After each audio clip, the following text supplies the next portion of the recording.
Hey there, freedom fighters. I'm back with another one. Happy Extortion Day. It's bright and early in the morning. It's tax day.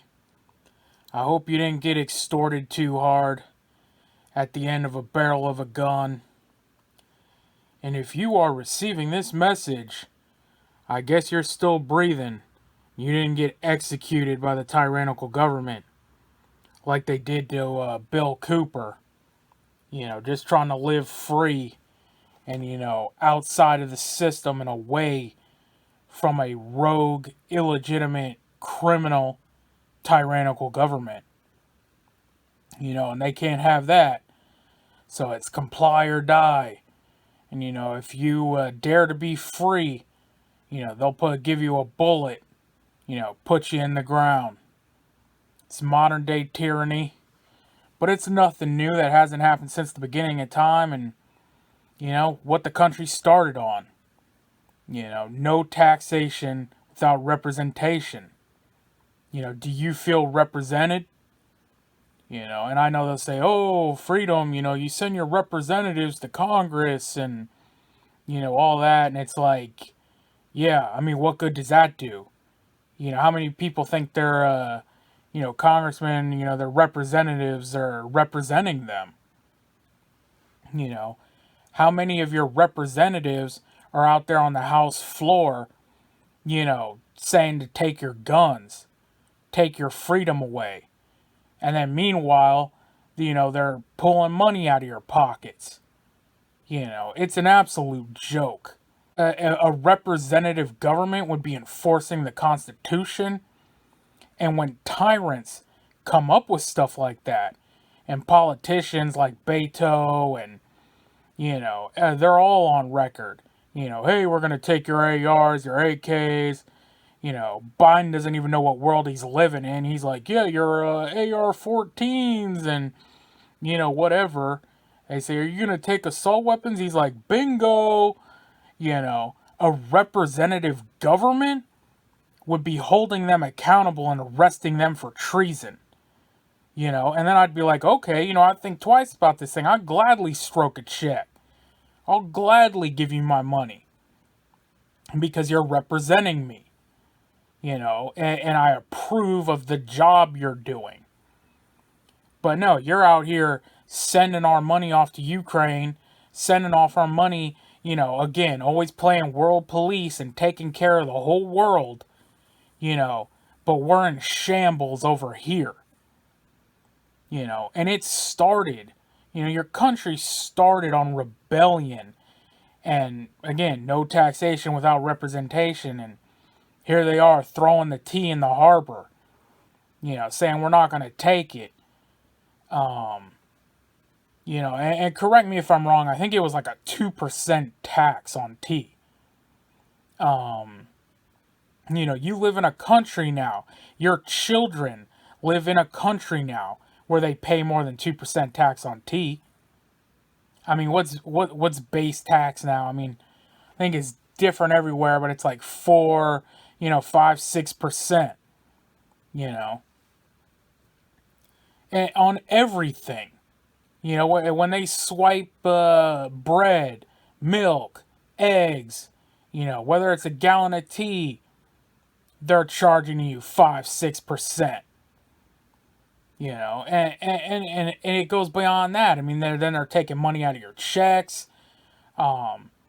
Things that you sell, everything is taxed, man.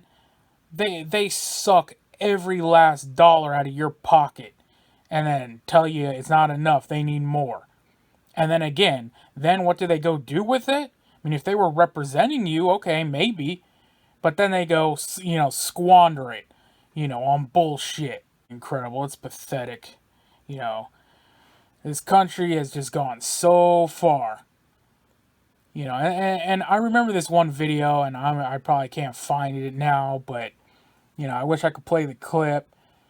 But she was saying, it was like a girl, and she was talking about, if, it's kind of like a cherry pick scenario.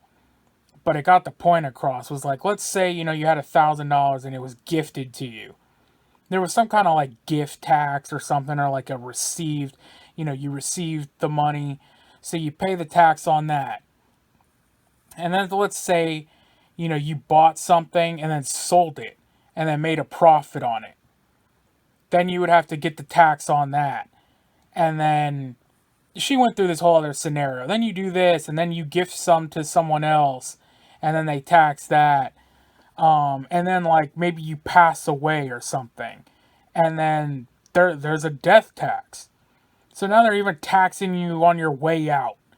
The money you're supposed to be leaving to your children and stuff like that. So they tax you on the way out. And at the end of the day, that $1,000 became like $200. So it's like literally 80% tax. They got 800 from you, and your kids now get to keep the 200. It's just absolutely criminal, man. And I mean, again, if it wasn't extorted, I mean, there's no other word for it. Like, it reminds me kind of like gangs in New York, or like, it's like the mob. You got, your mom whipping up spaghetti and meatballs and pizza at the pizzeria, and they come and shake them down and say, oh, we need a piece of that pie because we allow you to operate in this neighborhood. It's partially ours. Anybody else does it, you call it for what it is. It's extortion. You know. So yeah, I mean, if it's not voluntary, it's extortion. And if you're not being represented, then what are you paying for? And then I mean, I guess you would always have one half of the population, who's not paying. But yeah, if you force it on them, then you're extorting them. And I mean, that's basically what a civil war is. Because like I said, if you're saying take our guns and take our freedoms and you want, our money, then that ain't gonna happen. And maybe the other side is saying, well, oh, I don't know if I can, have my abortions and, all this other stuff, go to, pride parades and shove my genitals in a kid's face, I'm not going to pay my taxes. Okay, well, because maybe you're not being represented. And that's a country that cannot stand together. And that's a country at civil war. And that's what I always say. I mean, our country, we cannot stand like this. This is not a sustainable relationship we have. What I said, you're already in the second civil war. That's a past video. I ain't going to get all back into it, but, that's what it is. That's how far we've come. Well, yeah, I guess let me know in the comments what you think about it. And I'll see you on the next one. You know how I say, man, we're on our own out here. No one's coming to save you. Only God can save you. So get right with God. Freedom Fighters out.